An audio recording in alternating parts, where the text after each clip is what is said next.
नमस्कार दोस्तों, decode exam में आप सभी का स्वागत है। आज की क्लास में हम लोग डिस्कस करेंगे UPPCS RO ARO GS mock test 15/9 जो कि आपके यूपीपीसीएस प्रीलिम्स और आरओ एआरओ प्रीलिम्स दोनों ही परीक्षाओं के लिए बहुत ही महत्वपूर्ण है। तो चलिए आज की क्लास को स्टार्ट करते हैं मेरे साथ ऐश्वर्या सिंह के साथ। क्लास में अगर किसी भी तरीके का डाउट होगा तो आप लोग मुझे कमेंट बॉक्स में बता सकते हैं। आज के सेशन को स्टार्ट करने से पहले थोड़ी सी इंफॉर्मेशन मैं आप लोगों को देना चाहूंगी यूपीपीसीएस फाउंडेशन कोर्स 2025 के बारे में। इस फाउंडेशन कोर्स में प्रीलिम्स और मेंस दोनों के सिलेबस को कवर किया गया है। प्रीलिम्स की अगर हम बात करें तो यहाँ पर क्लास ध्यान दीजिएगा, आपके लिए सेपरेट फुल कोर्स सीसैट का लॉन्च किया जाएगा, प्लस यहाँ पर करंट अफेयर इंक्लूडेड होगा और जीएस पेपर तो आपका इंक्लूडेड ही होगा। मेंस में भी आपके जीएस पेपर्स के साथ साथ हिंदी और ऐसे पेपर भी इंक्लूडेड होंगे। ठीक है, यहाँ पर जो नोट्स होंगी वो बायलिंगुअल नोट्स होंगी जिनके की पीडीएफ आपको प्रोवाइड किया जाएगा। साथ ही साथ रिकॉर्डेड वीडियो लेक्चर्स आपको प्रोवाइड किया जाएगा। जो प्रीलिम्स और मेंस में पूछे गए प्रश्न हैं उनकी प्रैक्टिस आपको कराई जाएगी। इस कोर्स से रिलेटेड अगर आपको कोई भी डाउट होता है या कोई भी इंफॉर्मेशन चाहिए तो नीचे आपको व्हाट्सएप नंबर दिया गया है, इस पर आप कॉन्टैक्ट कर सकते हैं।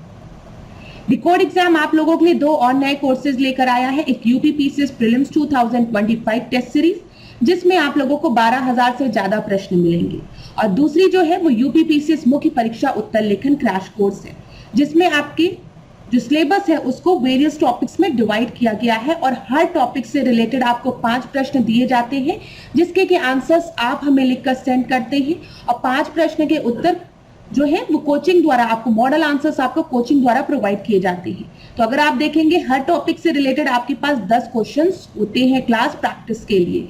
तो अगर इस कोर्स से रिलेटेड कोई भी इंफॉर्मेशन चाहिए तो नीचे आपको कॉन्टैक्ट नंबर दिया गया है। इन दोनों कोर्सेस में से अगर किसी भी कोर्स के रिगार्डिंग आपको कोई भी इंफॉर्मेशन चाहिए तो नीचे दिए गए कॉन्टैक्ट नंबर पर आप बात कर सकते हैं। चलिए आज की क्लास का हम अपना पहला प्रश्न देखते हैं। सस्टेनेबल डेवलपमेंट गोल वो कौन सा गोल आपका किससे रिलेटेड है ये आपको बताना है। एसडीजी गोल से रिलेटेड प्रश्न परीक्षा में कई बार पूछे गए हैं, ध्यान दीजिएगा, चाहे वो यूपीपीसीएस की परीक्षा हो चाहे वो आरओ एआरओ की परीक्षा हो। यहाँ पर देखिए एसडीजी 10, एसडीजी 13, एसडीजी 14, एसडीजी 15 आपको यहाँ पर मैच करना है।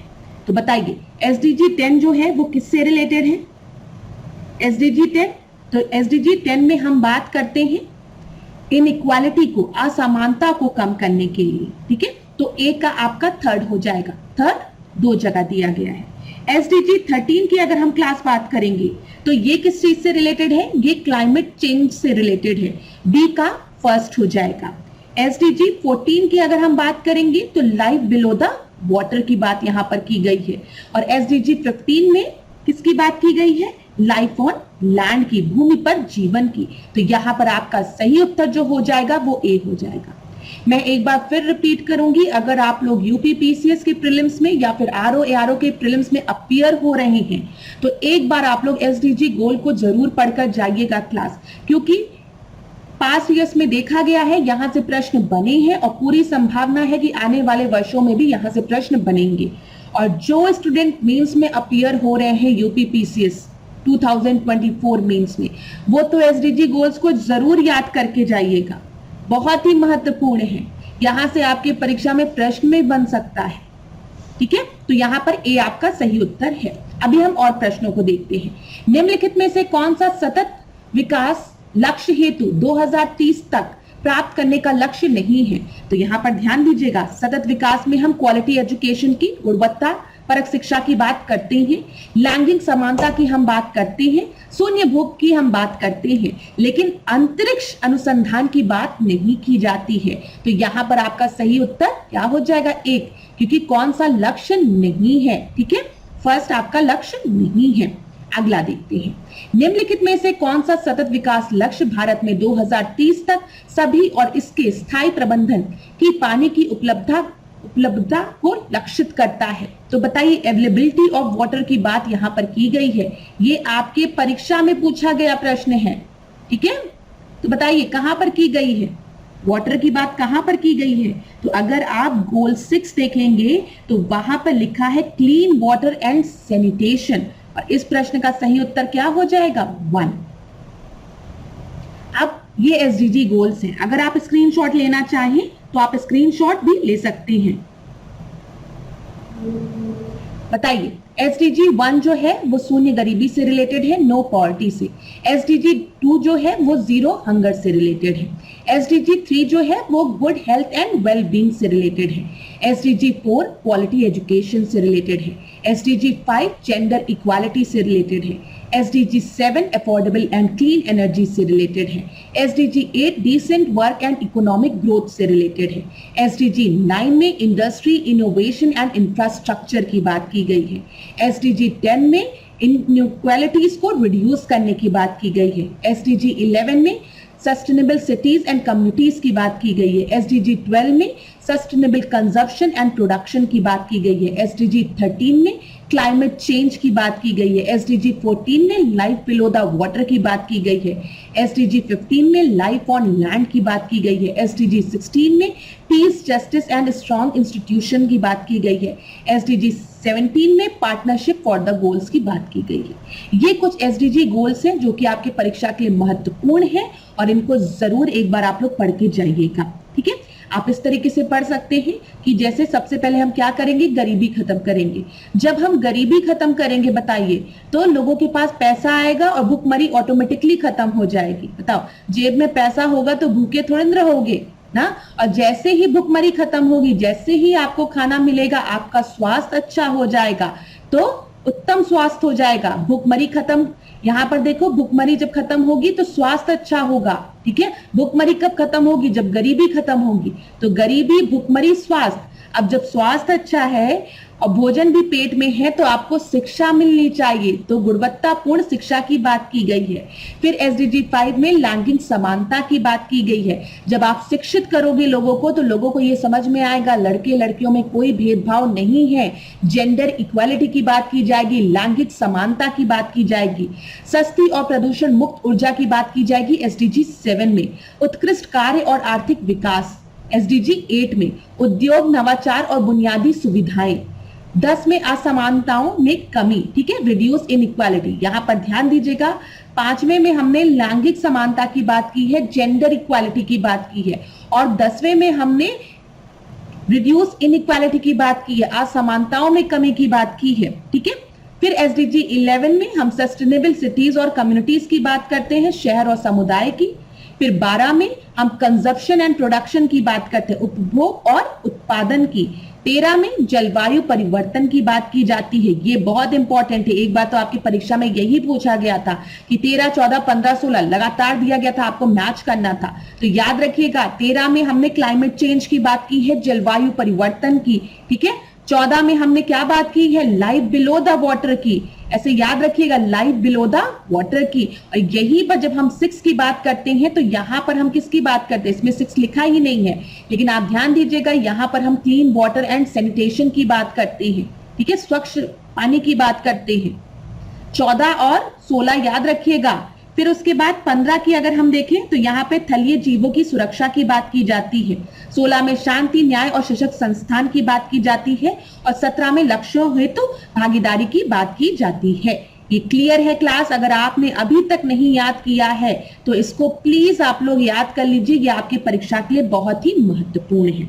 चलिए आगे बढ़ते हैं हम। चलिए इस प्रश्न को अब हम देखते हैं। यहाँ पर सोशल सर्विस लीग दी गई है, इंडियन सोशल कॉन्फ्रेंस दिया गया है, शारदा सदन दिया गया और अभिनव भारत दिया गया है। तो सोशल सर्विस लीग का जो आपका स्टैब्लिशमेंट ईयर है वो कौन सा है, 1911 याद रखिएगा। और सोशल सर्विस लीग को स्टैब्लिश किसने किया है, एनएम जोशी। ये भी आपकी परीक्षा के लिए बहुत ही महत्वपूर्ण है, ध्यान दीजिएगा। इंडियन सोशल कॉन्फ्रेंस का स्टैब्लिशमेंट ईयर क्या है, 1887, किसके द्वारा, एमजी राणे द्वारा। बहुत इंपॉर्टेंट है क्लास। तो यहां पर देखिए ए का फर्स्ट, बी का सेकंड, ए का फर्स्ट, बी का सेकंड, तो सी ऑप्शन में आपको दिया गया है। शारदा सदन की अगर हम बात करेंगे, इसका एस्टैब्लिशमेंट ईयर 1889 है। और किसके द्वारा शारदा सदन आपका एस्टैब्लिश किया गया था, पंडित रमाबाई द्वारा। यहां पर लिख लीजिए, पंडित रमाबाई द्वारा। ठीक है, यहां पर देखिए विमेन विडो रीमैरिज से रिलेटेड, विडो रीमैरिज नहीं, विडो एजुकेशन से रिलेटेड था, ये याद रखिएगा। शारदा सदन की हम बात करेंगे तो यहां पर ये विडो एजुकेशन से रिलेटेड था। अभिनव भारत की बात करेंगे तो 1904 में, ठीक है, किसके द्वारा? सावरकर ब्रदर्स द्वारा। तो यहां पर आपका सही उत्तर क्या हो जाएगा? सी आपका सही उत्तर हो जाएगा। अच्छा क्लास, यहां पर मैं आपको एक और इंपॉर्टेंट पॉइंट बताना चाहती हूं। जैसे जब हम इंडियन नेशनल कांग्रेस की बात करते हैं तो इसका गठन 1885 में हुआ था। याद रखिएगा, इंडियन नेशनल कांग्रेस जो थी वो पॉलिटिकल मुद्दों को डिस्कस करने वाली ही ऑर्गेनाइजेशन थी। मतलब इस ऑर्गेनाइजेशन में खाली पॉलिटिकल इश्यूज को डिस्कस किया जा रहा था, ठीक है। यहां पर ध्यान देने वाली बात थी कि 1887 में एक इंस्टीट्यूशन, एक ऑर्गेनाइजेशन फॉर्म होती है जिसका की नाम है Indian social conference. Indian social conference का मेन पर्पस क्या था? सोशल मुद्दों को डिस्कस करना, ठीक है। सोशल रिफॉर्म यहां पर जरूरी है, जैसे विडो रीमैरिज या फिर विमेन एजुकेशन, चाइल्ड मैरिज, ठीक है। तो सोशल रिफॉर्म, जहां जहां सोशल रिफॉर्म की आवश्यकता है, ऐसे मुद्दों को, सोशल इश्यूज को डिस्कस करना। और मैं आपको बता दूं, इंडियन सोशल कॉन्फ्रेंस जो थी, हम कह सकते हैं इंडियन नेशनल कांग्रेस की ही एक ऑर्गेनाइजेशन थी जो कि आपके सोशल मुद्दों को डिस्कस करने के लिए फॉर्म हुई थी। तो जब जब इंडियन नेशनल कांग्रेस का सेशन होता था, उसी के साथ साथ इंडियन सोशल कॉन्फ्रेंस का भी सेशंस होते थे, ठीक है, जहां पर सोशल मुद्दों को डिस्कस किए जाते थे। आईएनसी में पॉलिटिकल मुद्दों को डिस्कस किया जाता था, यहां पर सोशल मुद्दों को डिस्कस किया जाता था। यहां पर आप एमजी राणे जी का नाम याद रखिएगा। चलिए आगे बढ़ते हैं। यहां पर देख लीजिए, जो जो इंपॉर्टेंट है वो मैं आपको बता दे रही हूं। आपकी परीक्षा में लैंड होल्डर्स सोसाइटी, ठीक है, जमींदारी एसोसिएशन कई बार पूछा गया है। द्वारकानाथ टैगोर और राधाकांत देव जी का नाम याद रखिएगा, 1838। British Indian society 1839, William Adam, आपकी परीक्षा में कई बार पूछा गया है। Bengal British Indian society, George Thomson. British Indian association याद रखिएगा, ब्रिटिश इंडियन एसोसिएशन जो है वो आपकी फॉर्म हुई थी 1851 में, और यहां पर दो ऑर्गेनाइजेशन को आपके मर्ज कर दिया गया था, एक बंगाल लैंड होल्डर सोसाइटी और दूसरा British Indian society. East Indian association कई बार पूछा गया है, ईयर याद रखिएगा 1866। दादा भाई नरोजी ने इसको फाउंड किया था, कहां पर? लंदन में, ठीक है। Indian league 1875, Shishir Kumar Ghosh. मैं यहां पर जो मैंने चीजें मार्क की है उसको डिलीट कर देती हूं। अगर आपको स्क्रीनशॉट लेना है तो आप स्क्रीनशॉट ले सकते हैं, ले लीजिए क्लास, क्योंकि यहां से आपकी परीक्षा में प्रश्न बनता है। East Indian association, east India association से रिलेटेड परीक्षा में कई बार प्रश्न बना है। बस ईयर याद रखिएगा 1866, क्योंकि अब देखा गया है कि एग्जामिनर को यह पता है कि जैसे ही मैं ईस्ट इंडियन एसोसिएशन दूंगा, ईस्ट इंडिया एसोसिएशन, लोग तुरंत बता देंगे दादा भाई नरोजी। तो चलो यहां पर पूछ लेता हूं कि ईयर कौन सा है। तो 1866 याद रखिएगा। प्लेस क्या था? लंदन था, ये भी याद रखिएगा, ठीक है। इसका मेन पर्पस क्या था? इंडियन पब्लिक ओपिनियन को ब्रिटिश पार्लियामेंट तक ले जाना, ये याद रखिएगा क्लास। इसका जो उद्देश्य था, भारतीयों के मुद्दों को ब्रिटिश पार्लियामेंट तक पहुंचाया जाना था, ठीक है, कि किस तरीके से हम भारतीय मुद्दों को ब्रिटिश पार्लियामेंट तक ले जाते हैं। ये एक तरीके से यहां पर पॉलिटिकल अवेयरनेस क्रिएट करने की कोशिश की जाती थी। अगला हम देखें यहां पर, the Indian association of Kolkata 1876, Surendra Nath Banerjee and Anand Mohan Bose. Bombay association परीक्षा में कई बार पूछा गया है, ठीक है। तो यहां पर आप दादा भाई नरोजी और जमशेदजी बाई का नाम तो जरूर याद रखिएगा।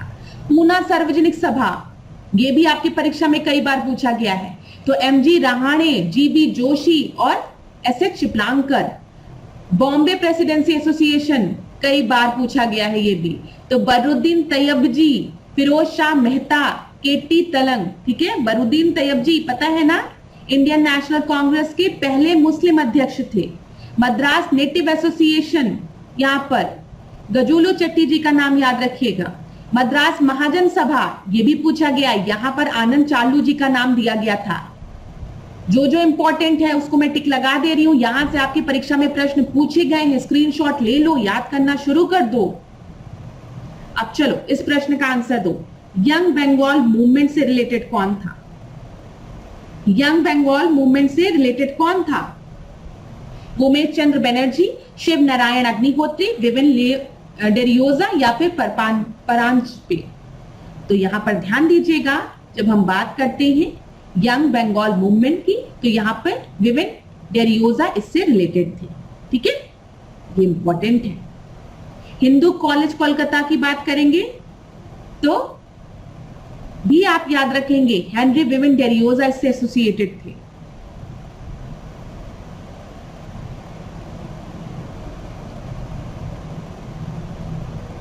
यहां पर हम देख लेते हैं, यंग बंगाल मूवमेंट की शुरुआत हेनरी लुई विविन डेरियोजा ने की थी, जो कि 1826 में कोलकाता आए और उन्हें हिंदू कॉलेज में अंग्रेजी साहित्य और इतिहास के शिक्षक के रूप में नियुक्त किया गया था।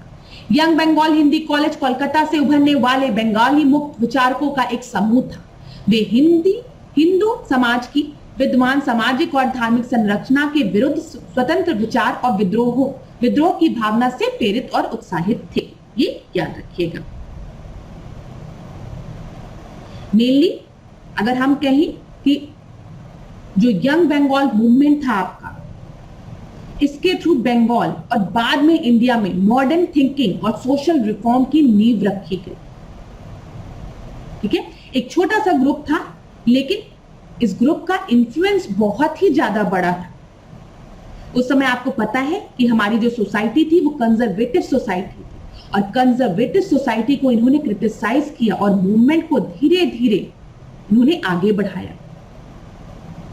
यहां पर रैशनलिज्म की बात की गई, तर्क की बात की, सोच की आजादी की बात की गई, सती प्रथा के अगेंस्ट बोला गया, कास्ट सिस्टम का विरोध किया गया, वेस्टर्न एजुकेशन और साइंटिफिक थिंकिंग का प्रचार किया गया।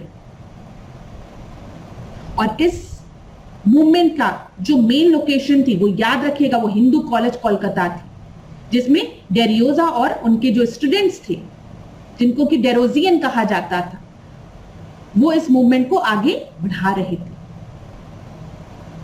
अगला हम देखते हैं, यहां पर ध्यान दीजिएगा, Indian navy act 1927, civil disobedience movement 1930, second round table conference 1931 और कम्युनल अवार्ड की यहां पर बात की गई है। तो बताइए क्लास, यहां पर आपका सही उत्तर क्या हो जाएगा? हिस्ट्री की क्लास जब मैं एक बार बोर्ड पे आऊंगी तो मैं एक बहुत लंबी सी आपकी हिस्ट्री मॉडर्न इंडिया की क्लास लूंगी, जहां पर मैं एक बार और आपको सारे जो आपके इवेंट्स थे उसको रिवाइज कराऊंगी। ठीक है, तो उस दिन आप लोग तैयार रहिएगा। चलिए, इंडियन नेवी एक्ट की अगर हम बात करें तो इंडियन नेवी एक्ट जो था वो आपका कब आया था? 1927 में आया था। ये बिल्कुल सही है। ठीक है, सिविल डिसोबीडियंस मूवमेंट की अगर हम बात करेंगे तो बताइए, सिविल डिसोबीडियंस मूवमेंट आपका कब आया है? याद करिए क्लास, थोड़ा सा मैं आपको स्टोरी याद कराती हूं। हम लोग कहां से अगर डिस्कस करें, हम लोग डिस्कस करते हैं, यहां पर ध्यान दीजिएगा, साइमन कमीशन। ठीक है, साइमन कमीशन जब भारत आता है तो क्या होता है? हर जगह काले झंडे दिखाए जाते हैं। साइमन कमीशन की अपॉइंटमेंट होती है, साइमन कमीशन भारत आता है, हर जगह काले झंडे से साइमन कमीशन का स्वागत किया जाता है। क्यों लोग साइमन कमीशन का विरोध कर रहे थे? गो बैक साइमन का नारा क्यों लगाया जा रहा था? क्योंकि साइमन कमीशन में कोई भी इंडियन शामिल नहीं थे। ठीक है, बताओ, कोई भी इंडियन शामिल नहीं थे साइमन कमीशन में, इसलिए। अब साइमन कमीशन आया क्यों था? अब यहां पर जाने के लिए हमें 1919 के एक्ट के बारे में पता होना चाहिए। आपको पता है 1919 में मॉन्टेग्यू चेम्सफोर्ड रिफॉर्म आया था ना। मॉन्टेग्यू चेम्सफोर्ड रिफॉर्म में बोला गया था कि 10 साल बाद एक कमीशन आएगा जो कि मॉन्टेग्यू चेम्सफोर्ड रिफॉर्म में जो भी रिफॉर्म्स किए गए हैं उसका इवैल्यूएट करने या फिर देखने की और क्या क्या रिफॉर्म्स की आवश्यकता है, इंस्पेक्ट करने। एक तरीके से 10 साल बाद एक कमीशन को भेजा जाएगा। तो 10 साल पहले ही एक कमीशन को अपॉइंट कर दिया गया और साइमन कमीशन भारत आ भी जाता है। लेकिन साइमन कमीशन का लोग बहुत विरोध करते हैं और साइमन कमीशन का विरोध करते समय ही लाला लाजपत राय को लाठी लग जाती है और लाला जी की मृत्यु हो जाती है। ये पता है ना कहां पर? लाहौर में, याद रखिएगा। और यहीं पे जब साइमन कमीशन भारत आता है तो एक चैलेंज भी दिया जाता है इंडियन नेशनल कांग्रेस को, क्या कि भाई आप लोग विरोध तो बहुत करते हो, गो बैक साइमन और हर जगह काला झंडा दिखा रहे हो, जरा ये बताओ क्या तुम लोग में इतनी योग्यता है कि आप लोग अपना एक प्रपोजल तैयार कर सकते हो या एक रिपोर्ट तैयार कर सकते हो? क्या आप में इतनी योग्यता है? हमेशा तो देखो इंडियन नेशनल कांग्रेस और मुस्लिम लीग के बीच में कॉन्फ्लिक्ट ही चलता रहता है। अगर इतनी योग्यता है तो एक रिपोर्ट बना के तैयार करो।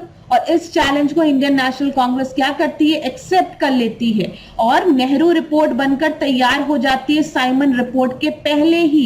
नेहरू रिपोर्ट कब बनकर तैयार हो जाती है? 1928 में। नेहरू रिपोर्ट में ध्यान देने वाली बात यह है कि यहां पर हमने डोमिनियन स्टेटस की बात की थी, ठीक है। हमारे यहाँ के जो यंग लीडर्स थे वो नहीं चाहते थे कि अब हम डोमिनियन स्टेटस की मांग करें, वो चाहते थे कि अब हमें पूर्ण स्वतंत्रता मिले। लेकिन नेहरू रिपोर्ट में हमने फिर भी डोमिनियन स्टेटस की मांग की और ब्रिटिशर्स को 1 ईयर का समय दिया, 1 साल का समय दिया कि आप हमारी रिपोर्ट को इंप्लीमेंट करिए, क्योंकि हमारी रिपोर्ट तो बनकर तैयार है साइमन रिपोर्ट के पहले। लेकिन आपको क्या लगता है ब्रिटिशर्स ऐसा करेंगे? बिल्कुल नहीं। ब्रिटिशर्स ने नेहरू रिपोर्ट पर कोई भी ध्यान नहीं दिया, इग्नोर कर दिया। अब दिसंबर 1929 का समय आया और इंडियन नेशनल कांग्रेस का सेशन हुआ। कौन सा सेशन हुआ? लाहौर सेशन हुआ, जिसमें जवाहरलाल नेहरू ने रावी नदी के तट पर तिरंगा फैलाकर क्या कहा? आज से हमारी डिमांड जो है वो है पूर्ण स्वराज की डिमांड, ठीक है। पूर्ण स्वराज की डिमांड हम करते हैं और आने वाले 26 जनवरी को हम पूर्ण स्वराज दिवस के रूप में मनाएंगे। अब हमें डोमिनियन स्टेटस नहीं चाहिए, ठीक है। ये चीज याद रखिएगा। और इसी समय, ये 1930 का समय है, इसी समय 1930 में आपको पता है कि सॉल्ट सत्याग्रह होता है। बताइए, सॉल्ट सत्याग्रह होता है। सॉल्ट सत्याग्रह जो है वो आपका कब से कब तक स्टार्ट होता है? 12 मार्च को स्टार्ट होता है और 6 अप्रैल को आपका खत्म होता है। और 6 अप्रैल को जब सॉल्ट सत्याग्रह आपका खत्म होता है, उसी समय महात्मा गांधी एक मुट्ठी नमक बनाते हैं और सॉल्ट टैक्स को ब्रेक करते हैं। ये याद रखिएगा। तो सॉल्ट लॉ को तोड़ा गया उस समय। तो सिविल डिसोबीडियंस मूवमेंट आपका 1930 में हुआ है, ये बिल्कुल सही है। थोड़ी सी स्टोरी समझ में आई? बताइए, सॉल्ट सत्याग्रह पता है ना? साबरमती आश्रम से महात्मा गांधी चले थे, दांडी पहुंचे थे और दांडी जब वो 6 अप्रैल को पहुंचे तो उन्होंने एक मुट्ठी नमक बनाया और एक मुट्ठी नमक जब उन्होंने बनाया तो सॉल्ट टैक्स को उन्होंने ब्रेक किया। तो इसी को हम सविनय अवज्ञा आंदोलन कहते हैं और उसी दिन 6 अप्रैल 1930 को सविनय अवज्ञा आंदोलन स्टार्ट हो गया। बिल्कुल सही है। सेकेंड राउंड टेबल कॉन्फ्रेंस की अगर हम बात करें तो ये आपका 1931 में हुआ है, सही है। कम्युनल अवार्ड की बात करेंगे तो ये आपका 1933 में हुआ है, ये गलत है। कम्युनल अवार्ड 1932 में हुआ है, ठीक है। तो यहाँ पे कौन सा करेक्ट नहीं है? डी आपका करेक्ट नहीं है। क्लास एक चीज हमेशा याद रखिएगा, जब भी आप किसी चीज को स्टोरी के फॉर्म में पढ़ेंगे ना तो आपको वो चीज ज्यादा समय तक याद रहेगी। तो हमेशा अपने दिमाग पर ज्यादा प्रेशर मत डालिए, बस चीजों को एकदम इमेजिन करके पढ़िए। कैसे मॉन्टेग्यू चेम्सफोर्ड रिफॉर्म आया, मॉन्टेग्यू चेम्सफोर्ड रिफॉर्म में क्या क्या बात की गई, 10 साल बाद साइमन कमीशन के आने की बात की गई। जब साइमन कमीशन भारत आया तो हर जगह नारे लगाए जा रहे थे, go back Simon, go back Simon. काला झंडा दिखाया जा रहा था। उसी समय लाला लाजपत राय लाहौर में थे, उन्होंने भी एक रैली निकाली जिसमें उन पर लाठी ज्यादा बरसाने के कारण उनकी मृत्यु हो जाती है, ठीक है। और यहाँ पर हमें चैलेंज दिया गया कि अगर आप लोग इतने योग्य हैं तो एक रिपोर्ट बनाइए। नेहरू रिपोर्ट बनकर तैयार हुई जिसमें कि मोतीलाल नेहरू थे, सुभाष चंद्र बोस थे। मोतीलाल नेहरू उस समय थोड़े आपके ओल्ड लीडर में थे, लेकिन अब नए उभरते हुए लीडर्स आ रहे थे, सुभाष चंद्र बोस, जवाहरलाल नेहरू, जिनका की मत क्या था कि हमें डोमिनियन स्टेटस की मांग नहीं करनी चाहिए, हमें पूर्ण स्वराज की मांग करनी चाहिए, हमें कंप्लीट इंडिपेंडेंस की मांग करनी चाहिए। और ऐसा ही होता है। आगे वाले मूवमेंट्स में हम देखते हैं कि हम डोमिनियन स्टेटस की मांग नहीं कर रहे होते, हम पूर्ण स्वराज की बात कर रहे होते हैं, ठीक है। तो इस तरीके से थोड़ा पढ़ेंगे तो आपके अंदर जोश भी आएगा और आपको चीजें मजेदार भी लगेगी और चीजें याद भी होगी। अब जब हम फर्स्ट राउंड टेबल कॉन्फ्रेंस की बात करते हैं तो फर्स्ट राउंड टेबल कॉन्फ्रेंस आपका कब होता है? 1930 के समय में होता है, ठीक है। और याद रखिएगा, फर्स्ट राउंड टेबल कॉन्फ्रेंस में इंडियन नेशनल कांग्रेस नहीं पार्टिसिपेट करती है। क्यों नहीं पार्टिसिपेट करती है? क्योंकि इंडियन नेशनल कांग्रेस ने भारत में सविनय अवज्ञा आंदोलन स्टार्ट कर दिया 6 अप्रैल को, और इतने बड़े मूवमेंट को छोड़कर वो फर्स्ट राउंड टेबल कॉन्फ्रेंस में नहीं जाती है। और जब Indian national Congress first round table conference में नहीं पहुंचती है तो उसका कोई कंक्लूजन नहीं निकलता है। ध्यान दीजिएगा, क्योंकि इस समय तक इंडियन नेशनल कांग्रेस भारत में एक बहुत ही बड़ी पॉलिटिकल पार्टी बन गई रहती है, एक बहुत बड़ी ऑर्गेनाइजेशन हो गई रहती है। तो इसीलिए फर्स्ट राउंड टेबल कॉन्फ्रेंस का कोई भी आउटकम नहीं रहता है। फर्स्ट राउंड टेबल कॉन्फ्रेंस में अंबेडकर जी रहते हैं, हिंदू महासभा के लीडर्स रहते हैं, मुस्लिम लीग रहती है, और जो आपके जो प्रिंसली स्टेट्स रहते हैं उनके प्रिंस भी रहते हैं, लेकिन आईएनसी नहीं रहती है, जिसकी वजह से कोई आउटकम नहीं निकलता है। फिर बोला जाता है कि सेकेंड राउंड टेबल कॉन्फ्रेंस में किसी भी तरीके से इंडियन नेशनल कांग्रेस का इन्वॉल्वमेंट होना चाहिए।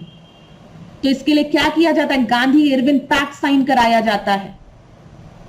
गांधी इरविन पैक्ट साइन होने के बाद इंडियन नेशनल कांग्रेस जो है वो पार्टिसिपेट करती है सेकेंड राउंड टेबल कॉन्फ्रेंस में।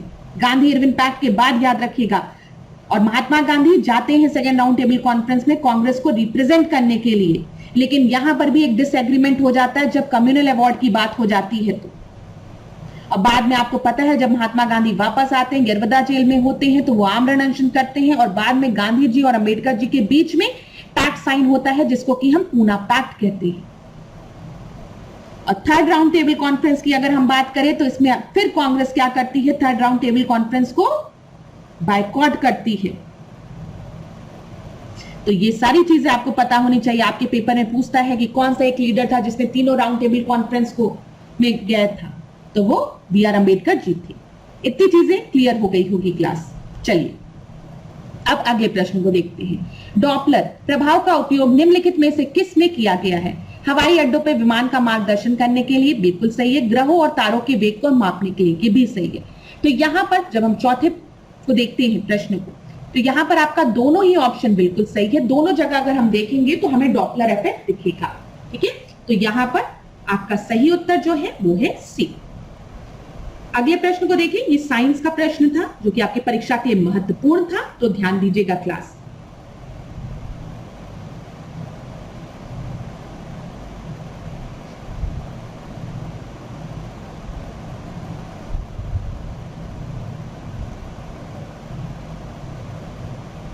अगला हम देखें पांचवा प्रश्न। निम्नलिखित कथनों में से कौन सा सही नहीं है?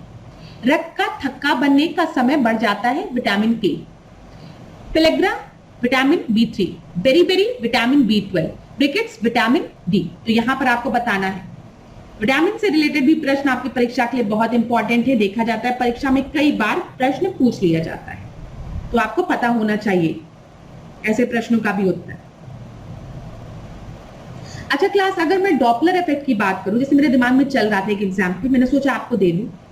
यहां पर ध्यान दीजिएगा कि आपने अक्सर एक चीज नोटिस किया होगा कि जब एम्बुलेंस आपके पास आती है तो उसकी सायरन जो है वो बहुत तेज लगती है, लेकिन जैसे जैसे वो आपसे दूर जाती है उसकी सायरन जो है वो धीमी लगती है। यहां पर ये किस वजह से हमको लग रहा है? डॉपलर इफेक्ट की वजह से लग रहा है।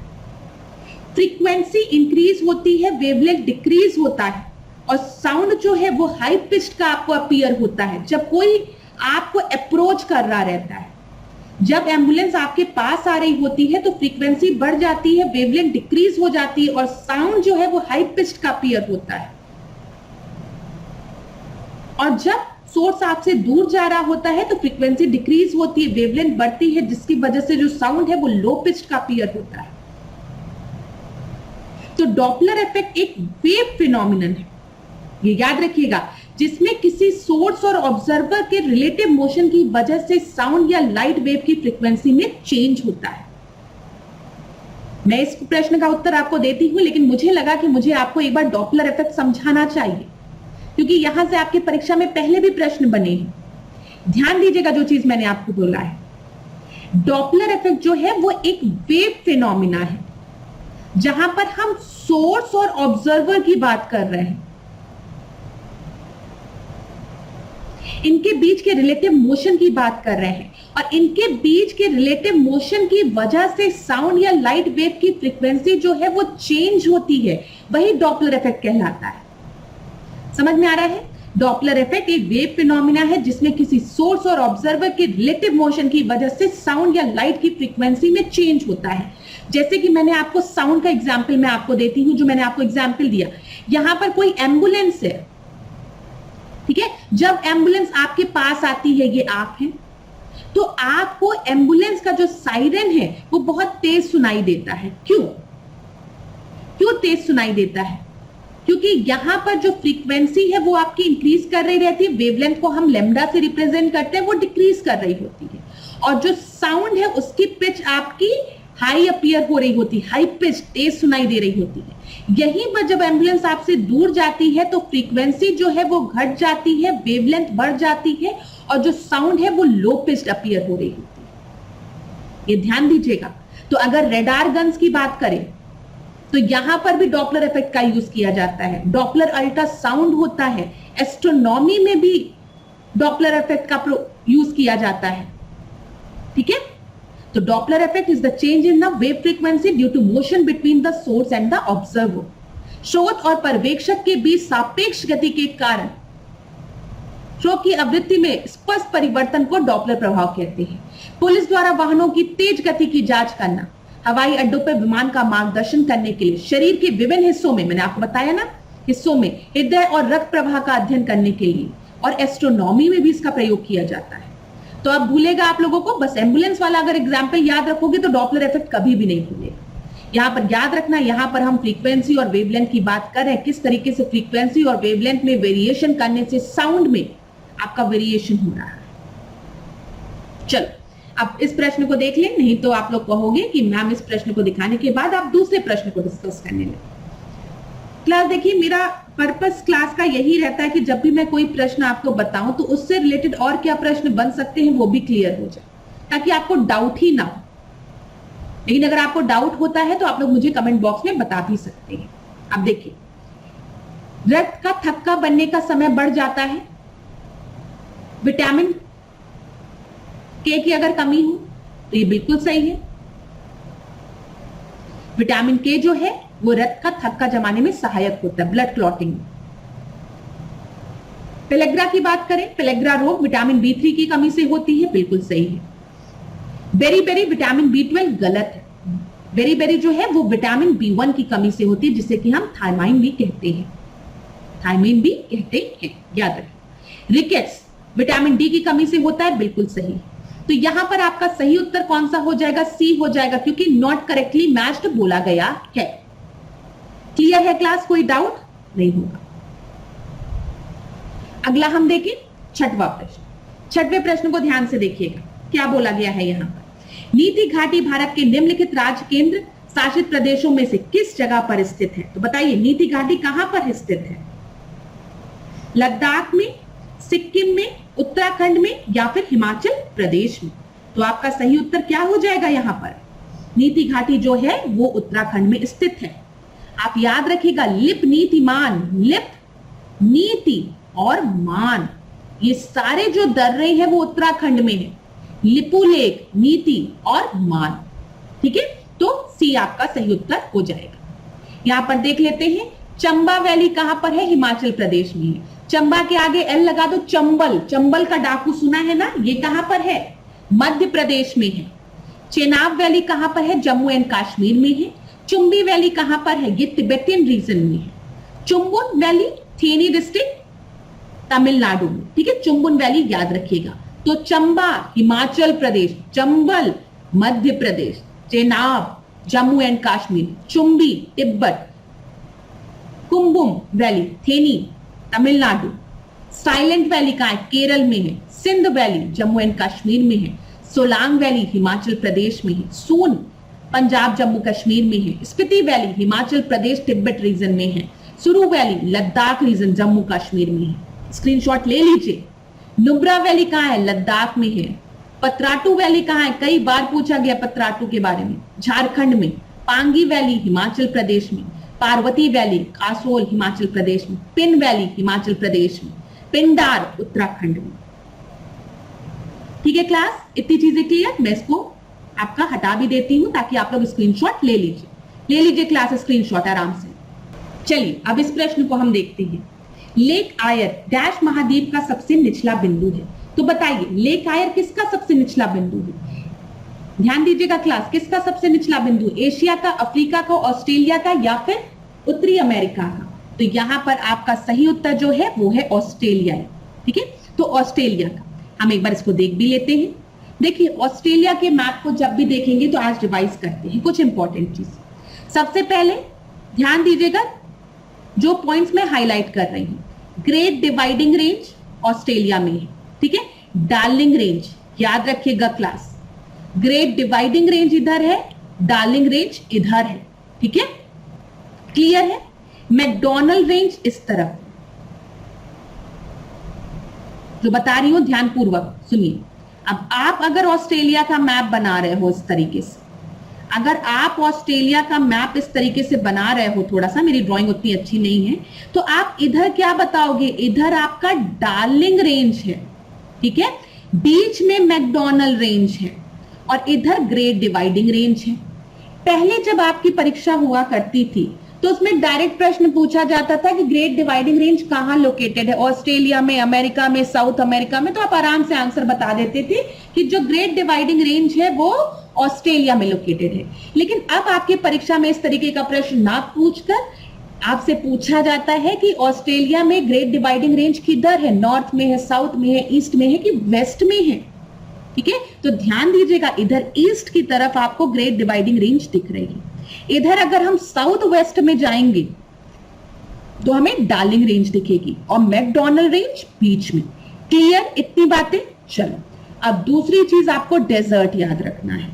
सबसे ऊपर आपको तनामी डेजर्ट दिखेगा। टी से क्या होता है, टी से टॉप, तो सबसे टॉप में टी से तनामी है, ठीक है। और सबसे बॉटम में सबसे नीचे कौन सा डेजर्ट है, वो है विक्टोरिया। याद रखिएगा ग्रेट विक्टोरियन डेजर्ट, यहां पे मैं ग्रेट नहीं लगा रही हूं, ग्रेट विक्टोरियन डेजर्ट आप कर लीजिए इसको। सबसे टॉप में तनामी डेजर्ट, सबसे बॉटम में ग्रेट विक्टोरियन डेजर्ट। ये देख लो तनामी, फिर इधर ग्रेट विक्टोरियन डेजर्ट, बीच में देखोगे great sandy desert, Gibson desert, Simpson desert दिखा, तो great sandy Gibson Simpson, great sandy Gibson Simpson, ठीक है। तो याद रखिएगा सबसे टॉप में तनामी है, सबसे बॉटम में ग्रेट विक्टोरियन डेजर्ट है, बीच में ग्रेट सैंडी गिब्सन और सिम्पसन डेजर्ट्स हैं। इधर आपको लेक आयरी बेसिन दिखेगी। ये क्या है, लेक आयरी बेसिन है। इधर ग्रेट बैरियर रीफ आपको दिख रही है। डार्ले म्यूरे रिवर आपको इस तरफ दिखेगी और यहां पर आपको ऑस्ट्रेलियन आल्प, ये क्या है, तस्मानिया है। और ऑस्ट्रेलिया और तस्मानिया को कौन अलग कर रहा है, बास स्ट्रेट अलग कर रहा है। बास स्ट्रेट क्या कर रहा है, तस्मानिया और ऑस्ट्रेलिया को अलग कर रहा है। क्लियर है। इधर किम्बरले प्लेटो याद रखिएगा क्लास। तो इतने पॉइंट्स आपको याद करने हैं जब भी आप ऑस्ट्रेलिया के मैप को देखेंगे। इधर आपको ग्रेट डिवाइडिंग रेंज दिखेगी, इधर आपको डार्लिंग रेंज दिखेगी और इधर आपको ग्रेट बैरियर रीफ दिखेगी। तस्मानिया और ऑस्ट्रेलिया के मध्य में आपको बास स्ट्रेट दिखेगी और इधर आपको तस्मान सी दिखेगा। कुछ चीजें याद हो रही है कि नहीं याद हो रही है, याद हो रही होगी। अब हम लोग कुछ क्वेश्चंस को देखते हैं। पहले देखो डार्लिंग रेंज ऑस्ट्रेलिया के निम्नलिखित किन तटों पर है। तो अभी मैंने आपको बताया कि अगर मैं ऑस्ट्रेलिया का मैप अपनी गंदी ड्राइंग में बनाऊं, मेरी ड्राइंग उतनी अच्छी नहीं है, ठीक है, कुछ इस तरीके से मैं बनाऊं, तो यहां पर मैंने आपको बताया था कि क्या है, ये ग्रेट डिवाइडिंग रेंज है। याद है, जल्दी बताओ। ग्रेट डिवाइडिंग रेंज है। डार्लिंग रेंज किधर थी, डार्लिंग रेंज इधर थी। ये क्या है, डार्लिंग रेंज है। तो डार्लिंग रेंज किधर है, दक्षिणी पश्चिमी तट पर है। और बीच में कौन सी थी, मैकडॉनल्ड रेंज थी। क्लियर। चलो आगे बढ़ते हैं। ऑस्ट्रेलिया के एकमात्र द्वीप राज का नाम बताइए। तो अभी मैंने आपको बताया, फिर मैं अपने मतलब प्यारी सी ड्राइंग में एक मैप बनाती हूं। ये देखो कुछ इस तरीके से था। ये ऑस्ट्रेलिया था, ठीक है, इधर आपको पता था, इधर तस्मानिया था, ठीक है, और यहां पर बास स्ट्रेट था। क्लियर है। तो बताओ यहां पर आपका सही उत्तर क्या हो जाएगा, तस्मानिया। अगला देखें, निम्नलिखित में से कौन सा जल निकाय ऑस्ट्रेलिया को न्यूजीलैंड से अलग करता है। तो ऑस्ट्रेलिया को न्यूजीलैंड से तस्मान सागर अलग करता है, याद रखिए। बी मतलब सेकंड आपका सही उत्तर है। उलूरू किसको संदर्भित करता है? बलुआ पत्थर का एक विशाल खंड जो लगभग ऑस्ट्रेलिया के मध्य में स्थित है। क्लियर है क्लास? अब यहां पर ऑस्ट्रेलिया से रिलेटेड प्रश्न आपके खत्म हो गए, लेकिन एक चीज मैं आपको और बता दूं, यहां पर आप याद रखिएगा बास स्ट्रेट के बारे में, प्लस यहां पर आप कैपिटल्स भी याद रखिएगा, जैसे वेस्टर्न ऑस्ट्रेलिया की जो कैपिटल है वो पर्थ है, ये आपकी परीक्षा में पूछा है। क्वींस की ब्रिस्बेन है, मैंने आपको कहा ना कि आप ऐसे याद रखो, जो क्वीन है वो मेरी बहन है, तो ब्रिस्बेन कभी नहीं भूलेगा, क्वीन जो है वो मेरी बहन है, ठीक है। और विक्टोरिया मेलबर्न, ये याद रखिएगा, ये आपकी परीक्षा में पूछा गया है। अगला प्रश्न हम देखते हैं, यहां पर 8वां प्रश्न, निम्नलिखित में से कौन सा कथन सनराइज इंडस्ट्री शब्द को परिभाषित करता है? तो बताइए कौन सा परिभाषित करता है? प्राथमिक क्षेत्र से संबंधित उद्योग, अर्थव्यवस्था के नए और तेजी से बढ़ते उद्योग, फेसबुक और गूगल जैसे बड़े सॉफ्टवेयर उद्योग, या फिर उपभोक्ता वस्तु उद्योग। जब हम सनराइज देखते हैं तो हम लोग कहते नहीं है कि उगता हुआ सूरज देखो, उगता हुआ सूरज जब देखोगे तो आपके जीवन में प्रोग्रेस आएगी, ठीक है, आपके जीवन में प्रोग्रेस आएगी, ग्रोथ आएगी। तो सनराइज इंडस्ट्रीज कौन सी होती है? वो सेक्टर्स जो कि आपके रैपिडली ग्रो कर रहे हैं इकोनॉमी में, तो बी आपका सही उत्तर है। अगला हम देखते हैं, धन विधेयक के संदर्भ में निम्नलिखित में से कौन सा कथन सही नहीं है? धन विधेयक की बात की गई है मनी बिल की, इसे केवल लोकसभा में प्रस्तुत किया जा सकता है मनी बिल, तो ध्यान दीजिएगा, बिल्कुल सही है। जब भी हम मनी बिल की बात करेंगे तो it can be introduce only in Lok Sabha, ठीक है, इसे मंत्री द्वारा ही प्रस्तुत किया जा सकता है, ये भी बिल्कुल सही है, ठीक है। इसे राज्यसभा द्वारा केवल 2 सप्ताह की अधिकतम अवधि के लिए ही रखा जा सकता है, ये भी सही है। जो मनी बिल जिसको कि इंट्रोड्यूस किया गया है लोकसभा में किसी मिनिस्टर द्वारा, उसको राज्यसभा खाली 14 दिन तक रख सकती है। अगर 14 दिन में राज्यसभा को कोई सलाह देनी है तो वो दे सकती है, और अगर 14 दिन के तक राज्यसभा कोई सलाह नहीं देती है तब भी उसको एज इट इज मान लिया जाएगा। राष्ट्रपति की सिफारिश के बिना भी इसे प्रस्तुत किया जा सकता है, नहीं, ये बिल्कुल गलत है। राष्ट्रपति की सिफारिश के बिना कभी भी मनी बिल को इंट्रोड्यूस नहीं किया जा सकता है, ठीक है। इसी वजह से कहा जाता है कि जब मनी बिल राष्ट्रपति के पास पहुंचता है उसके एसेट के लिए, तो यहां पर राष्ट्रपति उसको होल्ड नहीं कर सकता, क्योंकि मनी बिल इंट्रोड्यूस ही हुआ है राष्ट्रपति की सहमति लेकर, तो फिर राष्ट्रपति उसको रखा रहे ऐसा नहीं हो सकता। चलिए अगला हम देखें 10वां प्रश्न, निम्नलिखित में से किसके द्वारा दक्षता पूर्ण निष्क्रियता की नीति अपनाई गई? ये एक अच्छा प्रश्न है। मास्टरली इनएक्टिविटी पॉलिसी किसके द्वारा अपनाई गई थी, ये आपको बताना है। तो यहां पर आपका सही उत्तर क्या हो जाएगा? जॉन लॉरेंस द्वारा, डी आपका सही उत्तर है, ठीक है, ये याद रखिएगा। देखिए जॉन लॉरेंस का क्या मानना था? जॉन लॉरेंस का मानना था कि अंग्रेजों को अफगानों के आंतरिक मामलों में हस्तक्षेप नहीं करना चाहिए, इसीलिए इसको मास्टरली इनएक्टिविटी कही गई है। कि क्या कही गई है? निष्क्रियता, मतलब अंग्रेजों को निष्क्रिय हो जानी चाहिए, निष्क्रिय हो जाना चाहिए जब अफगान का मैटर हो। तो ये फर्स्ट एंग्लो अफगान वॉर के समय की बात है ये।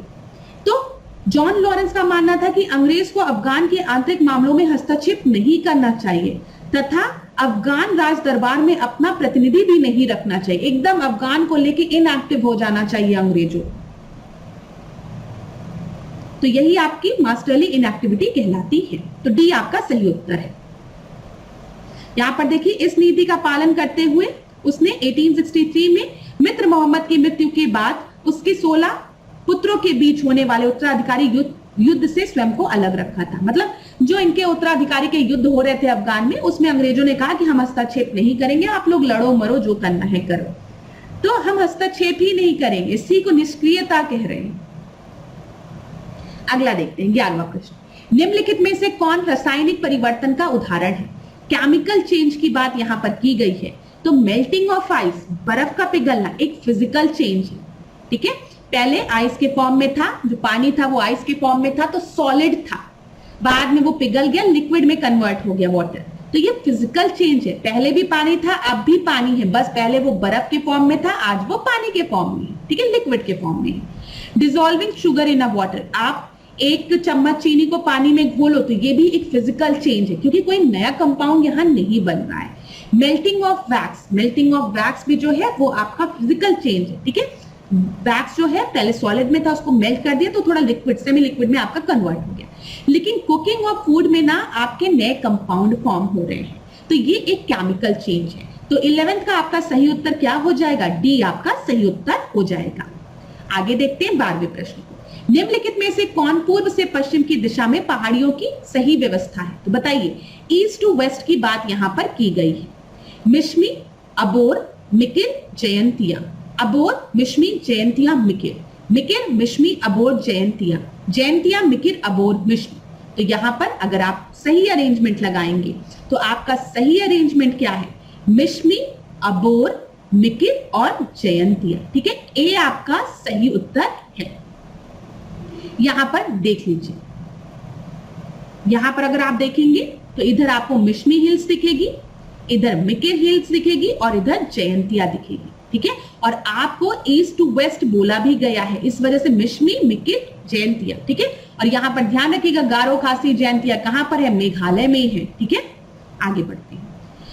गिनी गुणांक दर्शाता है, गिनी कोफिशिएंट क्या दर्शाता है? पॉपुलेशन ग्रोथ नहीं, जेंडर पैरिटी नहीं, नन ऑफ द अबव नहीं, इनकम इनइक्वालिटी दर्शाता है कि कितनी आय असमानता है। लॉरेंस कर्व में याद रखिएगा, लॉरेंस कर्व भी जो है वो आपका इनकम इनइक्वालिटी के बारे में बताता है। यहां पर मैप में देखते हैं, ये आपका लॉरेंस कर्व। ठीक है, एक तरफ आपको परसेंटेज ऑफ पॉपुलेशन की बात की गई है, एक तरफ उनके क्यूमुलेटिव परसेंट ऑफ इनकम की बात की गई है। तो आय असमानता की बात यहां पर होती है। यहां पर ध्यान देने वाली बात क्या है क्लास? जब गिनी कोफिशिएंट आपका 1 या 0 होगा, यहां पर पहले 0 देखते हैं। जब गिनी कोफिशिएंट आपका 0 होगा, मतलब ये रेड लाइन जो है वो गिनी कोफिशिएंट 0 को रिप्रेजेंट कर रही है। तो ये क्या दर्शाता है कि परफेक्ट इक्वालिटी है, मतलब परफेक्ट समानता है, किसी भी तरीके की असमानता नहीं है। और जब गिनी कोफिशिएंट आपका 1 होता है तो वो क्या रिप्रेजेंट करता है? परफेक्ट इनइक्वालिटी है, मतलब क्या है? असमानता है, पूर्ण असमानता है। तो ये याद रखिएगा, अगर एग्जाम में आपको कंफ्यूज करने की कोशिश किया जाए 0 और 1 में, तो आपको ये हमेशा याद रखना है, जब गिनी कोफिशिएंट 0 होता है तो पूर्ण समानता होती है, इक्वालिटी होती है 0 पे, और जब 1 होता है तो पूर्ण असमानता होती है, परफेक्ट इनइक्वालिटी होती है। ठीक है, और गिनी कोफिशिएंट की जो वैल्यू है वो 0 to 1 लाई करती है। ठीक है क्लास, इसी में स्टूडेंट जो एग्जामिनर है आपको कंफ्यूज करने का प्रयास करेगा 0 और 1 में, वो इनको रिप्लेस कर देगा, कहेगा कि 1 में पूर्ण समानता है और 0 में असमानता है, तो आपको लगेगा भी असमानता है तो 0 मार्क्स, पूर्ण समानता है तो 1 मार्क्स, लेकिन ये गलत है। जब एक वैल्यू होती है तो पूर्ण असमानता होती है, जब 0 होती है तो पूर्ण समानता होती है। चलो आगे बढ़ते हैं। ग्रामीण अवसंरचना और विकास कोष RIDF की बात की गई है, rural infrastructure and development fund की। तो ये किसके द्वारा मैनेज किया जाता है? SBI द्वारा नहीं, RBI द्वारा नहीं, ये नाबार्ड द्वारा। यहां पर आपका सही उत्तर नाबार्ड है, national bank for rural and agriculture and rural development, C आपका सही उत्तर है। ठीक है क्लास, यहां तक अभी आपको कोई भी दिक्कत नहीं हुई होगी। चलो आगे बढ़ते हैं। 15 प्रश्न को आप देखिए क्या दिया गया है यहाँ पर। निम्नलिखित में से कौन अंतरराष्ट्रीय सौर गठबंधन पुरस्कार की श्रेणी नहीं है? तो यहाँ पे Visvesvaraya solar award, Abdul Kalam solar award, Kalpana Chawla solar award या फिर दिवाकर सोलर अवार्ड। तो यहाँ पर आपका सही उत्तर जो है वो क्या हो जाएगा? सही उत्तर जो है वो है अब्दुल कलाम सोलर अवार्ड। ठीक है, which among the following is not a category of the international solar aliens? तो अब्दुल कलाम सोलर अवार्ड इस कैटेगरी में नहीं आता है। 16 प्रश्न को हम देखते हैं। नेशनल न्यूट्रिशन मिशन की बात की गई है, NNM की बात की गई है। यह मिशन नई योजनाओं की शुरुआत एवं लक्ष्यों को शामिल करता है। यह स्वास्थ्य एवं परिवार कल्याण मंत्रालय का एक प्रमुख कार्यक्रम है। तो यहाँ पर ध्यान दीजिएगा, नेशनल न्यूट्रिशन मिशन में क्लास हम किसकी बात करते हैं? यहाँ पर हम किस चीज को प्रोत्साहित कर रहे हैं? हम यहाँ पर ICT के रोल को प्रोत्साहित करते हुए हम देख रहे हैं कि कुपोषण को किस तरीके से हमें समाप्त करना है। समझ में आ रहा है? कुपोषण को समाप्त करने की बात करें, ICT के रोल को इन्वॉल्व करने की बात करें, लेकिन नए मिशन और टारगेट नहीं हमने डिसाइड किए, ये गलत है। यहां पर नई योजनाओं को शुरू करने का कोई भी लक्ष्य नहीं रखा गया है, लेकिन इसमें कुपोषण को समाप्त करने के लिए एक स्थापना की बात की गई, आईसीटी के रोल्स को एडवांस करने की बात की गई। और नेशनल न्यूट्रिशन मिशन क्या ministry of health and family welfare के अंतर्गत आता है? नहीं, ये आपका महिला एवं बाल विकास मंत्रालय के अंतर्गत आता है। तो दोनों ही बिल्कुल गलत है। उत्तर क्या हो जाएगा? डी आपका सही उत्तर हो जाएगा। अगला प्रश्न देखिए, व्यापारी के रूप में भारत आने वाले सबसे पहले यूरोपीय समुदाय कौन थे? ये आप सभी को पता है, पुर्तगाली थे। 1498 में वास्को डिगामा आते हैं ना, जेमोरिन था उस समय, याद रखिएगा। कालीकट तट पर आता है, जेमोरिन था उस समय, 1498 में सबसे पहले आते हैं। अगर व्यापार के लिए भारत में आने वाले यूरोपियों का अगर हम सही क्रम देखें तो आप याद रखिएगा पीडीएफ के बीच में है बी, ठीक है। पीडीएफ आप सभी को पता है, इसके बीच में बी लिख दीजिए। तो ये पुर्तगाली हो गए, डच हो गया, ब्रिटिशर्स हो गया और फिर फ्रांसीसी हो, फ्रेंच, ठीक है। पीडीएफ के बीच में बी, तो यहां पर पुर्तगाली, डच, ब्रिटिशर्स और फ्रेंच। तो व्यापार के लिए भारत में आने वाले यूरोपियों का ये सही क्रम है। और 1498 में सबसे पहले वास्को डिगामा आते हैं, जेमोरिन कालीकट तट, उस समय जेमोरिन रहता है कालीकट तट पर, ठीक है। चलो आगे बढ़ते हैं। 18 प्रश्न को अब हम देखते हैं। किगाली एग्रीमेंट की बात की गई है। कहीं आपको किगाली एग्रीमेंट मिलेगा, कहीं आपको किगाली अमेंडमेंट भी मिलेगा। ये किससे रिलेटेड है? यहां पर किसकी बात की गई थी? यहां पर हाइड्रोफ्लोरोकार्बन को शामिल करने की बात की गई थी। मैंने आपको बताया है वियना कन्वेंशन के बारे में, अगर आपने ध्यान से पढ़ा होगा, ठीक है। वियना कन्वेंशन आपका कब साइन हुआ था? 1985 में, ठीक है। और इसी के बाद मॉन्ट्रियल प्रोटोकॉल आया, जहां पर हम ओजोन डिप्लीटिंग सब्सटेंस की बात कर रहे थे। बताओ, 1987 में, ठीक है। और फिर यहीं पर आप देखते हैं कि किगाली अमेंडमेंट आता है कब? 2016 में, जो कि आपका इंप्लीमेंट होता है 2019 में। यहां पर किसको इंक्लूड किया जाता है या फिर इंट्रोड्यूस किया जाता है? बोला था हाइड्रोफ्लोरोकार्बन के एमिशंस को भी हमको रोकना है। मॉन्ट्रियल प्रोटोकॉल में हम लोग क्लोरोफ्लोरोकार्बन्स की बात करते हैं और अदर ओजोन डिप्लीटिंग सब्सटेंस की बात करते हैं, लेकिन किगाली अमेंडमेंट में हाइड्रोफ्लोरोकार्बन, जो कि एक ग्रीन हाउस गैस है, इसको शामिल करने की बात की जाती है, ठीक है। इसके उत्सर्जन को कम करने की बात की जाती है। तो याद रखिएगा, वियना कन्वेंशन, मॉन्ट्रियल प्रोटोकॉल और बाद में किगाली अमेंडमेंट। आगे बढ़ते हैं। प्रधानमंत्री गरीब कल्याण योजना की शुरुआत किस वर्ष में हुई थी? तो ये आपकी 2016 में हुई थी। अगला प्रश्न, वे कौन से माध्यम हैं जिनके द्वारा कर राजस्व में वृद्धि की जाती है? टैक्स रेवेन्यू को इंक्रीज करने की बात की जा रही है, मतलब टैक्स को इंक्रीज करने की बात की जा रही है। तो बताओ, डायरेक्ट टैक्स के रेट को बढ़ा दिया जाए, इंक्रीज होगा। इंक्रीज टैक्स बेस बढ़ा दिया जाए, इनफोर्स टैक्स कंपाइलेशन, इन सारी चीजों से कर राजस्व में वृद्धि होगी। तो आपका डी सही उत्तर है। अगला देखिए, तुलसीदास के संबंध में निम्नलिखित कथनों में से कौन सा कथन सही नहीं है? बताओ, चलो जल्दी से। ये अकबर और जहांगीर के समकालीन थे, कंटेम्पररी थे, तो बिल्कुल सही है। तुलसीदास जी जो थे वो अकबर और जहांगीर के समकालीन थे। अब्दुल फजल के आईने अकबरी में इनका उल्लेख मिलता है। हाँ, अब्दुल फजल के आईने अकबरी में तुलसीदास जी का उल्लेख मिलता है। वे दरबारी कवि नहीं थे, ये भी बिल्कुल सही है। तुलसीदास जी किसी के भी दरबारी कवि नहीं थे। उन्होंने रामचरितमानस लिखा है, हाँ लिखा है, लेकिन क्या संस्कृत में लिखा है? नहीं, अवधी में लिखा है। तो इस वजह से कौन सा करेक्ट नहीं है? 21 का बी आपका सही नहीं है, ठीक है क्लास, याद रखिएगा। उन्होंने रामचरितमानस को अवधी भाषा में लिखा है, ठीक है।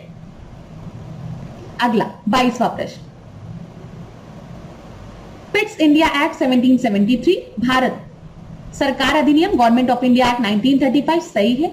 इंडियन काउंसिल एक्ट, जिसको कि हम मॉर्ले मिंटो रिफॉर्म कहते हैं, वो कब आया है? 1909 में आया है, चलो टिक लगा दो, बिल्कुल सही है। चार्टर एक्ट 1813 में आया, बिल्कुल सही है।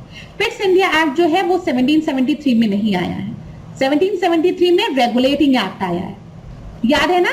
1773 में क्या आया है? रेगुलेटिंग एक्ट आया है। पिट्स इंडिया एक्ट की अगर हम बात करेंगे तो ये आपका 1784 में आया है, ठीक है। तो यहां पर आपका सही उत्तर ए हो जाएगा। चलिए अगला प्रश्न देखिए, 23वां प्रश्न, निम्नलिखित अनुच्छेदों में से कौन सा भारतीय राष्ट्रपति पर महाभियोग से संबंधित है? अनुच्छेद 60, 61, 62 या फिर 63? तो बताइए, अगर प्रेसिडेंट को इम्पीचमेंट करना हो प्रेसिडेंट का, तो यहां पर कौन सा अनुच्छेद उससे रिलेटेड है? ये तो बहुत ही आसान प्रश्न है आज की क्लास का। तो 61। अगला हम देखें 24 को हम देखते हैं। निम्नलिखित में से कौन से रामसर साइट उत्तर प्रदेश में आपकी स्थित है? तो बताइए कौन सी रामसर साइट उत्तर प्रदेश में स्थित है? सांडी पक्षी बिहार, रुद्रसागर, सरसाई नावर वेटलैंड, या फिर ऊपरी गंगा नदी, या फिर नवाबगंज पश्चिमी बिहार। तो देखिए मैंने आपको बताया था जब भी सामने सांड दिखे तो क्या करो, हार मान जाओ। तो हरदोई उत्तर प्रदेश में है। हाँ है। रुद्र सागर की अगर क्लास हम बात करेंगे तो रुद्र सागर जो है वो त्रिपुरा में है, ना कि उत्तर प्रदेश में। तो 2 तो आपका नहीं होगा, और जैसे ही आप 2 को काटेंगे आपका सही उत्तर सी मिल जाएगा। बाकी सब जो है वो आपका कहां पर है? उत्तर प्रदेश में है। सरसई, मैंने आपको बताया था कि साई याद रखना, साई किस पे बैठते हैं? ईटा पे बैठते हैं, तो यहां पर इटावा याद रखना, बस इटावा पे साई बैठे हैं, तो सरसाई हो गया। ठीक है। नवाबगंज की बात करेंगे तो नवाब लोग जो थे ना, वो उमराव जान का उन आंखों की, पता नहीं किस मूवी का गाना, लेकिन उन आंखों की मस्ती में नवाब वाली बात है। तो ये उन नाव हो जाएगा, उन आंखों से उन नाव याद कर लेना। तो नवाबगंज उन्नाव, तो यहां पर सी आपका सही उत्तर है।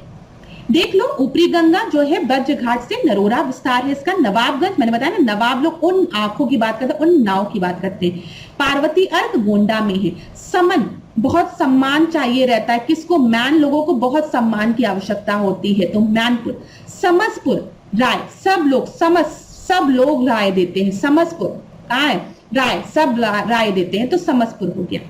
सांड दिखेगा तो हार मान जा, हरदोई। मतलब सही किस पर बैठे हुए हैं? ईटा पर बैठे हुए, इटावा हो गया। सुर सरोवर, सुर कहां लगता है? आगरा में लगता है। ठीक है, क्लियर हो गया होगा। 25वां प्रश्न देखते हैं। वित्त आयोग के संदर्भ में निम्नलिखित कथनों में से कौन सा कथन सही नहीं है? या एक क्वासी जुडिशियल बॉडी है, या एक अर्ध न्यायिक निकाय है? बिल्कुल सही है। भारतीय संविधान के अनुच्छेद 280 में एक वित्त आयोग का प्रावधान किया गया, फाइनेंस कमीशन का, बिल्कुल सही है।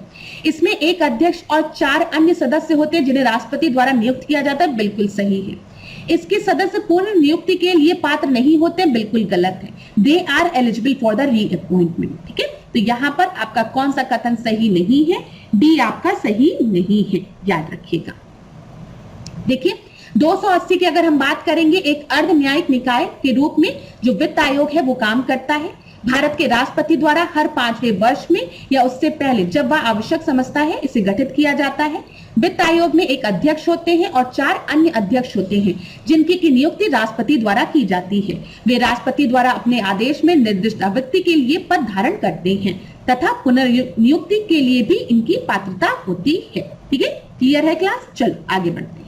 26वां प्रश्न, international day for the eradication of poverty. अगर हम गरीबी की बात करें, गरीबी के उन्मूलन के लिए कौन से दिन को चुना गया है? तो वो है 17 अक्टूबर। ये याद रखिएगा। ठीक है क्लास? और एक चीज याद रखिएगा, गरीबी से रिलेटेड आपकी कमिटीज पूछी जाती है, तो मैंने आपको Alt+R बताया है। कीबोर्ड में आप Alt+R दबाते हो ना, तो यहां पर ए क्या है? अलग कमिटी है। ठीक है, अलग कमिटी। ये क्या है? लकड़वाला कमिटी। टी क्या है? तेंदुलकर कमेटी। और आर क्या है? रंगराजन कमेटी। ठीक है, तो यहां पर आपका 17 सही उत्तर है, मतलब 17 अक्टूबर सही है। 27 देखते हैं। भारत के नियंत्रक एवं महालेखा परीक्षक द्वारा तैयार लेखा परीक्षा रिपोर्ट प्रस्तुत की जाती है किसके द्वारा? तो ये प्रस्तुत की जाती है राष्ट्रपति द्वारा। कैग की रिपोर्ट कौन तैयार करता है? प्रेसिडेंट। कैग की रिपोर्ट किसको प्रस्तुत की जाती है, मतलब किसको सबमिट की जाती है? ठीक है, तो वो राष्ट्रपति को सबमिट की जाती है। कैग की अगर हम बात करें, भारत के संविधान में अनुच्छेद 148 आर्टिकल 148 के तहत भारत में नियंत्रक एवं महालेखा परीक्षक की एक स्वतंत्र कार्यालय का प्रावधान किया गया है, ये याद रखिएगा। ठीक है, और कैग अपनी रिपोर्ट किसको सबमिट करता है? ये अपनी रिपोर्ट जो है वो राष्ट्रपति को सबमिट करता है। कैग राष्ट्रपति को अपनी रिपोर्ट सबमिट करता है। यहां पर एक चीज याद रखिएगा, कैग की रिपोर्ट की जांच कौन करता है कभी पूछेगा तो लोक लेखा समिति। ठीक है, चलिए अगला प्रश्न हम देखें 28वां। अनुच्छेद 36 से 51 में क्या दिया गया? ये तो सबसे आसान प्रश्न है। राज्य के नीति निर्देशक तत्वों की बात की गई है, डीपीएसपी की। 29 देखिए, थोड़ा बड़ा प्रश्न है, तो अगर आप चाहें तो वीडियो को पॉज करके आराम से प्रश्न का उत्तर देने का प्रयास कर सकते हैं। पढ़िए, 73rd कॉन्स्टिट्यूशनल अमेंडमेंट की बात की गई है। यह पंचायती राज प्रणाली की नींव के रूप में एक ग्राम सभा का प्रावधान करता है। बिल्कुल सही है। 73rd कॉन्स्टिट्यूशनल अमेंडमेंट एक्ट के तहत हमारे संविधान में पंचायती राज इंस्टीट्यूशन को संवैधानिक दर्जा दिया गया था। पता है ना ये सारी चीजें? ठीक है, आर्टिकल 243 में ये सारी चीजें आपको पता होगी। बस प्रश्न किस तरीके से पूछा जा रहा है उस पर थोड़ा सा ध्यान दीजिएगा आप। दूसरा देखिए, यह प्रत्येक राज्य में प्रशासन की त्रिस्तरीय व्यवस्था प्रदान करता है। 3 टायर सिस्टम की बात की जाती है। ठीक है, बिल्कुल सही है। इसने कहा कि ग्राम, मध्यवर्ती और जिला स्तर पर पंचायत के सभी सदस्य सीधे लोगों द्वारा चुने जाएंगे। फिर आपको दिया गया है यहां पर, क्या दिया गया है यहां पर कि यह प्रत्येक पंचायत में अनुसूचित जातियों और अनुसूचित जनजातियों के लिए उनकी जनसंख्या के अनुपात में सीटों के आरक्षण का प्रावधान करता है। रिजर्वेशन ऑफ सीटों की बात करता है। तो रिजर्वेशन ऑफ सीटों की बात 243D में की गई है। बिल्कुल सही है ना? चलो, तो यहां पर क्लास देखो, अगर हम देखें थोड़ा सा स्टेटमेंट 3 में जो बोला गया है डायरेक्ट लोगों के चुनने की बात, elected directly by the people, ये थोड़ा सा पार्शियली आपका रॉन्ग हो सकता है। लेकिन ऑप्शन में अगर हम देखेंगे तो 3 को एलिमिनेट करने की बात ही नहीं की गई है। तो इसी वजह से अगर हम मोस्ट एक्यूरेट आंसर देखेंगे इसका तो क्या हो जाएगा 1 2 3 4। ये याद रखिएगा, आपका उत्तर क्या हो जाएगा 1 2 3 4। ग्राम सभा की बात करता है, 3 टायर सिस्टम की बात करता है। ठीक है, फिर उसके बाद रिजर्वेशन ऑफ सीटों की बात की जाती है, मेंबर ऑफ पंचायत को इलेक्ट करने की बात की जाती है, विलेज, इंटरमीडिएट और डिस्ट्रिक्ट लेवल पे। तो बी आपका सही उत्तर है। तीसरा प्रश्न देखते हैं, 30 प्रश्न।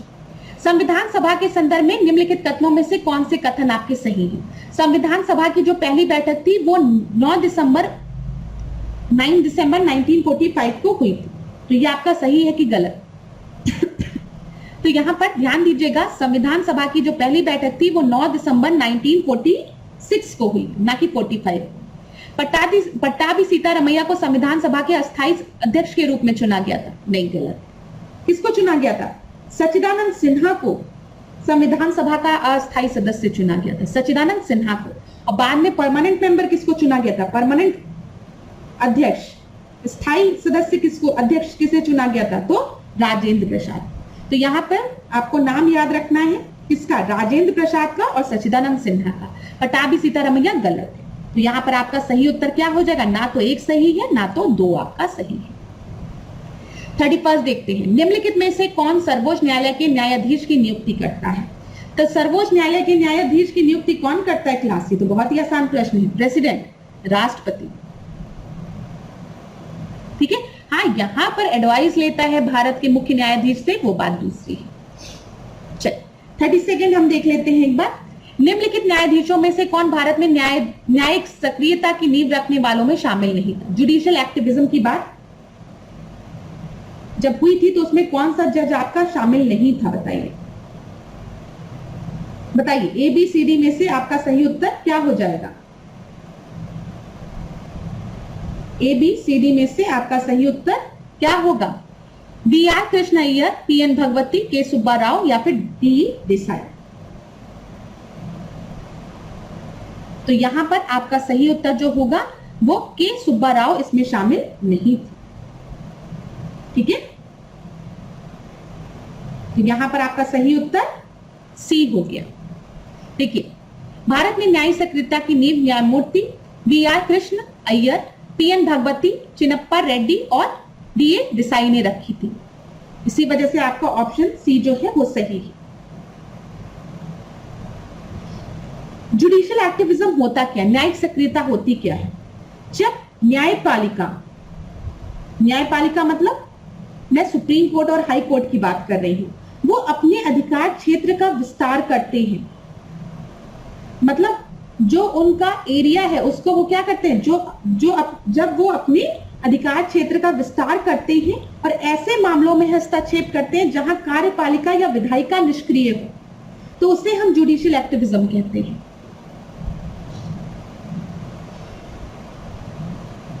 समझ में आ रहा है? देखिए यहां पर क्या दिया गया, एक बार देखते हैं।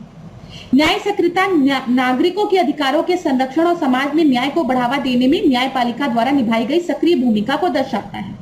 दूसरे शब्दों में इसका तात्पर्य न्यायपालिका द्वारा सरकार के अन्य दो अंगों मतलब विधायिका और कार्यपालिका को उनके संवैधानिक कर्तव्यों के निर्वहन हेतु बाध्य करने के लिए निभाई गई मुख्य भूमिका है। तो यही चीज याद रखिएगा, जब न्यायपालिका अपने अधिकार क्षेत्र का विस्तार करते हुए ऐसे मामलों में हस्तक्षेप करता है जहां कार्यपालिका या विधायिका निष्क्रिय हो तो उसे हम जुडिशियल एक्टिविज्म कहते हैं। PIL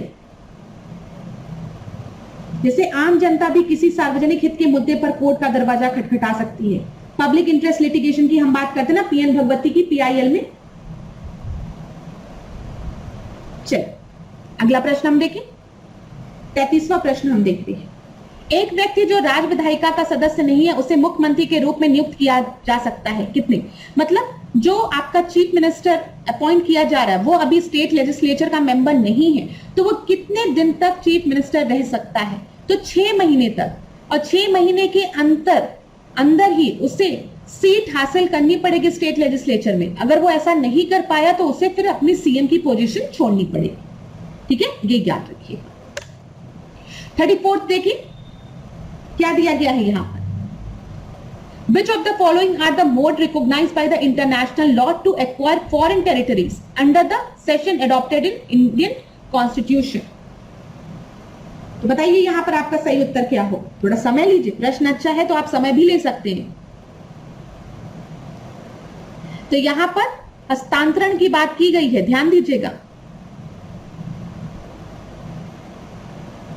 तो आपका सही उत्तर क्या हो जाएगा ABCD में से। देखिए अगर हम हस्तांतरण की बात करें, हम सेशन की बात करें तो क्या होता है, जब कोई देश अपनी संप्रभुता अपनी सॉवरेनिटी को छोड़कर किसी क्षेत्र को दूसरे देश को कानूनी रूप से सौंप देता है तो उसे हम सेशन कहते हैं। ठीक है, यहां पर क्या, जब कोई देश अपने संप्रभुता को छोड़कर किसी क्षेत्र को दूसरे देश को कानूनी रूप से सौंप देता है तो उसे हम हस्तांतरण कहते हैं। हम कह सकते हैं सेशन का मतलब होता है कि किसी भूभाग को एक कंट्री से दूसरी कंट्री को ऑफिशियली ट्रांसफर करना, यूजुअली ट्रीटी या एग्रीमेंट के थ्रू। जैसे फ्रांस ने पौंडीचेरी को भारत को दे दिया था आफ्टर इंडिपेंडेंस। तो यहां पर ये याद रखिएगा, सेशन में क्या नहीं शामिल है, कॉन्क्वेस्ट विजित क्षेत्र और सब शामिल है। तो 1 2 3 5 आपका सही उत्तर होगा B। आज की क्लास का ये आखिरी प्रश्न है, 35वां प्रश्न। ध्यान दीजिएगा क्या दिया गया है।